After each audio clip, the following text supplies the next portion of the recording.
نیکی کا حکم دینا، برائی سے روکنا، یہ بڑا کمپلسری ہے۔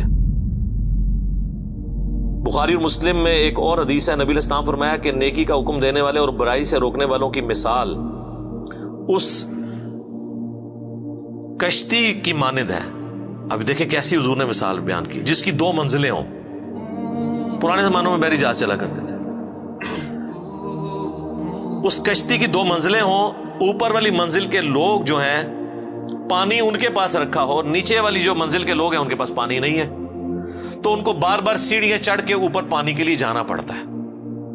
کچھ دنوں کے بعد انہوں نے یہ مشورہ کیا کہ یار یہ بار بار جو ہم اوپر جو جاتے ہیں اپنی کشتی میں سوراخ کیوں نہ کر لیں، نیچے سے پانی نکال لیں دریا کا، تو انہیں پتہ ہے جو کرے گا تو پھر ہوئے گا کہ حضور علیہ السلام نے فرمایا اب جو اوپر والی منزل کے لوگ ہیں جب ان کو یہ بات پتہ چلے اور وہ یہ کہنا شروع کر دیں وہ تو خیر ہے اپنے حصے کی منزل میں سوراخ کر رہے ہیں، ہمارا کیا لے رہے ہیں، تو وہ بھی ڈوبیں گے اور نچلے بھی ڈوبیں گے، اور اگر وہ ان کو روک لیتے ہیں تو خود بھی بچ جائیں گے، ان کو بھی بچا لیں گے۔ حضور نے فرمایا یہ مثال ہے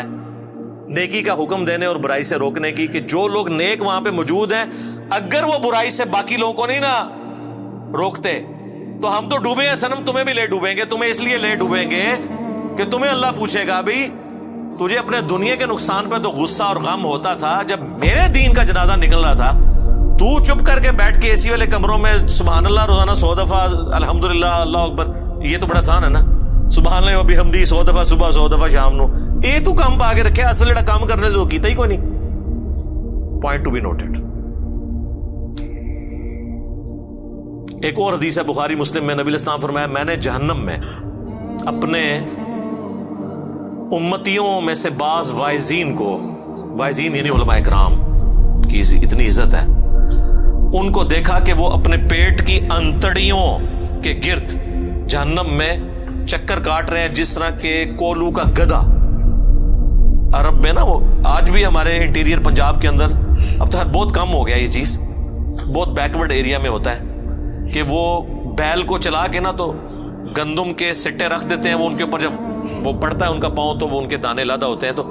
گدھا بھی اس کام کے لیے استعمال ہوتا ہے۔ تو اس طرح وہ جہنم میں چکر کاٹ رہے ہیں اور اہل جہنم ان کے گرد جمع ہو کے ان سے پوچھتے ہیں حضرت صاحب تسی بھی، آپ تو ہمیں نیکی کا حکم دیتے تھے، تو چلو ہمارا تو سمجھ آتا ہے کہ ہم نے آپ کی باتوں پہ عمل نہیں کیا اور ہم بھی جہنم میں آپ کے ساتھ ہیں، آپ کیوں پہنچ گئے ہیں؟ تو کہیں گے کہ ہم بس کہتے ہی تھے آپ کو، کر دے ہو ہی جو تسی کر دے ہو، اسی لیے کہتے ہیں نا کہ وہ کام نہ کرو جو مولوی کرتا ہے، وہ کام کرو جو مولوی کہندا ہے، کیا وہ عموماً ٹھیک ہی ہوتے ہیں کہانیوں کو چھوڑ کے۔ اور بعض روایتوں میں یہ ہے کہ جو سننے والے ہیں وہ جنت میں پہنچ جائیں گے، وہ کہیں گے حضرت آپ کی ہم اتنی تقریریں سن کے جنت میں ہیں اور آپ خود جہنم میں ہیں، وہ کہیں گے وہ آپ نے تو عمل کر لیا، ہم نے عمل نہیں کیا۔ ٹھیک ہے، تو یہ اسلام جوڑوں کی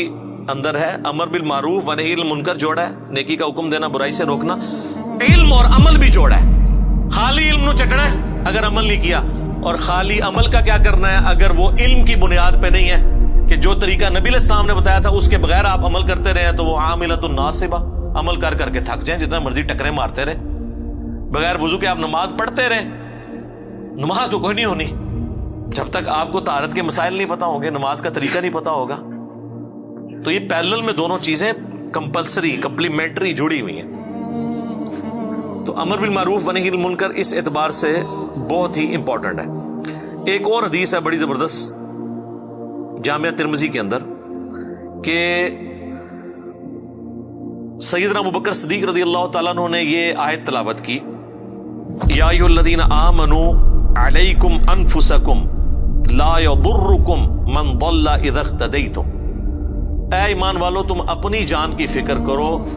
تمہیں کوئی نقصان نہیں پہنچا سکے گا جو خود گمراہی پر ہے، تم اپنا کام سیدھا رکھو۔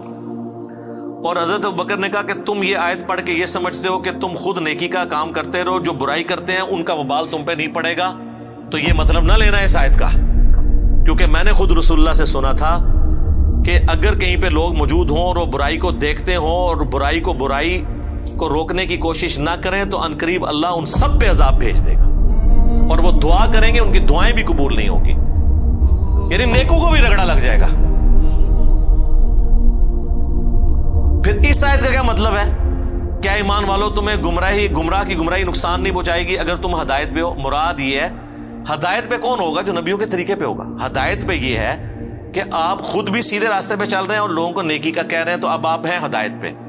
آپ کی دعوت کے باوجود کوئی برائی پہ چل رہا ہے نا، تو اب اس کا برائی پہ چلنا آپ کو نقصان نہیں پہنچائے گا. ہاں اگر آپ خود نیک عمل کر رہے ہیں، کسی کو روک نہیں رہے ہیں، تو اب اس کی برائی کا وبال بھی آپ پہ آ جائے گا. تو دیکھیں صحابہ کرام جو ہے نا، وہ کس طرح حضرت ابوبکر نے خطبہ دے کے کہا کہ ایسا غلط مطلب نہیں جائے لے لینا کہ جی بس میں سیدھا بس ٹھیک ہے، باقی جان جدھر مرضی میرا کہ لینا دینا. یہ اس صورت میں ہوگا جب آپ ان تک بھی بات پہنچا دیں اور پھر بھی وہ نہ مانے، پھر ٹھیک ہے، آپ کو کوئی نقصان نہیں ہوگا ان کی وجہ سے، ورنہ رگڑا لگ جائے گا. خیر اس کے اوپر میں کئی ایک احادیث بیان کر سکتا ہوں. To cut the story short, یہ کامیابی کے لیے امر بالمعروف و نہی عن المنکر بھی ضروری ہے،